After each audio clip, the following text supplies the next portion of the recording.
Without one single sentence, Park Jimin might never have existed. Not an exaggeration, not fan drama. This is a confession straight from Jimin's own mouth, in one episode that has gone viral again ahead of the Stanford concert, making thousands of ARMY cry before the show even starts. Jimin said that when he first entered Big Hit as a trainee, he had no ambition to join the team. He didn't feel like that was his place. He wasn't even sure he deserved to be there. And then, one person spoke. One sentence from one member, the most unexpected member, changed everything. Who was it? And what exactly did he say? That is what we are going to break down today.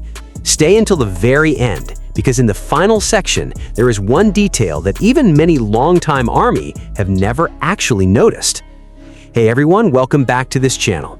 This is where we cover BTS not just for the headlines, but for the meaning behind them.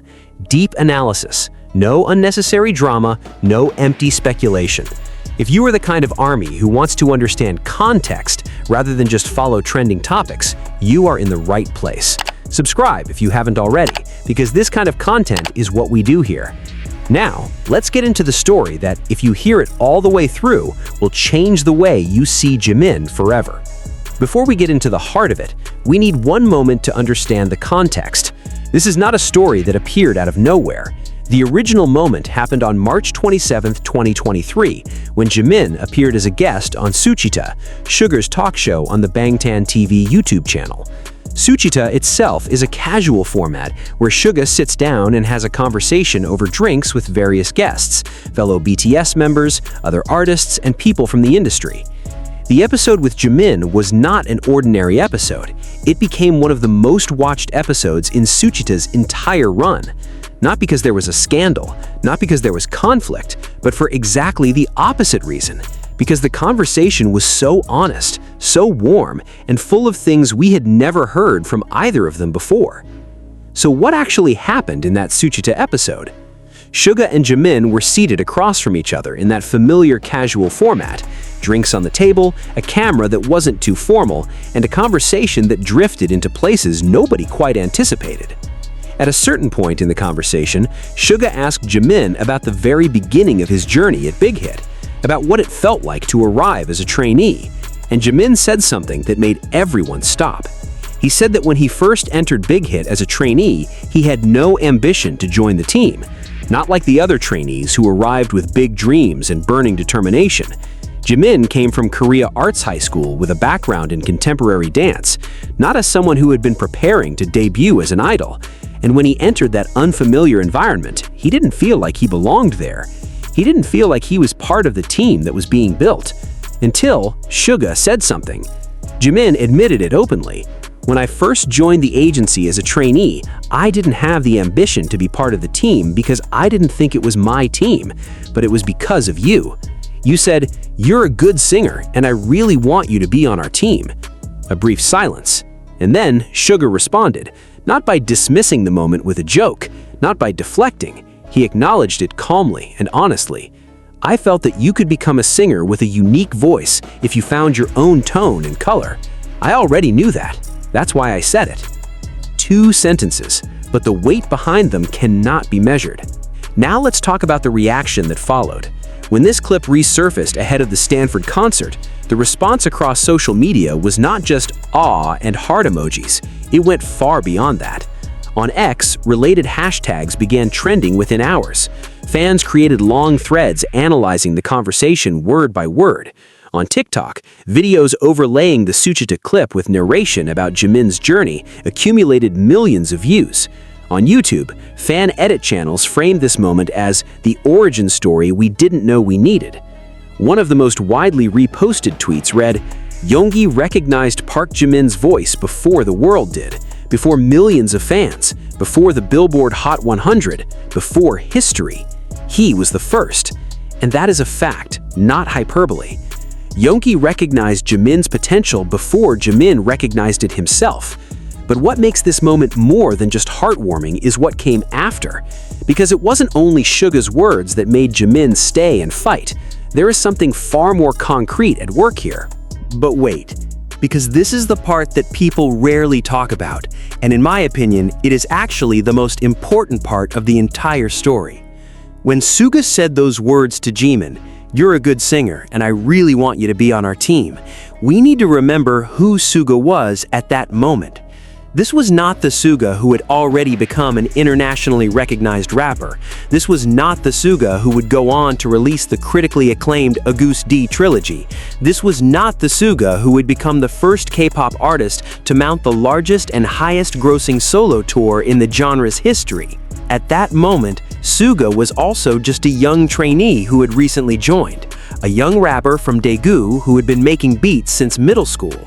Someone who arrived at Big Hit with a clear sense of conviction about music, but with no guarantee of what the future held. And in that condition, as a fellow trainee who had no certainty about anything, he looked at Jimin, and he saw something. This was not a senior encouraging a junior. This was not a mentor guiding a student. This was two young men who were both uncertain about their futures, and one of them turned to the other and said, "You have something special. I'm sure of it." That is what makes this moment more than just heartwarming.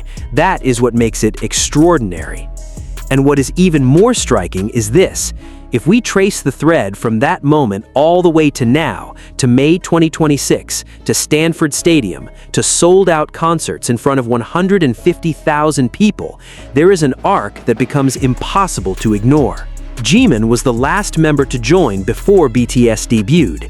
He came in with a background in dance, not vocals. In many old documentaries and behind-the-scenes content, there's a clear picture of just how hard Jimin trained, often staying in the vocal practice room until midnight, often crying when he listened back to recordings of his own voice because he felt he wasn't good enough. He was the member who criticized himself the most when it came to singing, and even in Rolling Stone's April 2026 interview, after all of his solo achievements, after Like Crazy reached #1 on the Billboard Hot 100, after Who surpassed 2.4 billion streams on Spotify, Jimin still said, "First off, I want to improve my singing." Still not satisfied, still wanting to grow, still carrying the same standard that once made him cry in a practice studio years ago. And when we connect all of that back to Suga's words, "You could become a singer with a unique voice if you find your own tone and color," something very significant begins to take shape. Suga did not say that Jimin was already perfect. Suga did not say that Jimin would have an easy road ahead. Suga said, "You have the potential for a unique voice, if you find it." And the journey of finding that voice, for Jimin, has lasted more than a decade. It is still happening even today. Suga's words were not just a compliment, they were a map for a journey, and Jimin has been following it for 13 years. Now let's go even deeper. This is the part that makes this content different from everything else you'll find on this topic. If we look at the pattern of Suga and Jimin's relationship over the years, something very consistent and very specific stands out, something that sets their dynamic apart from other member pairings in BTS. Suga and Jimin are not the pair who create the most content together. They are not the pair most often seen joking loudly on stage or dominating fan service moments.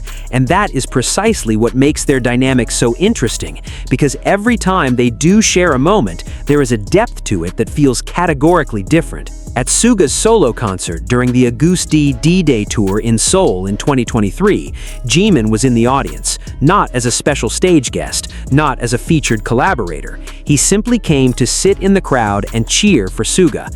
And when cameras caught the two of them interacting backstage, there was something in their gestures and expressions that made people stop scrolling.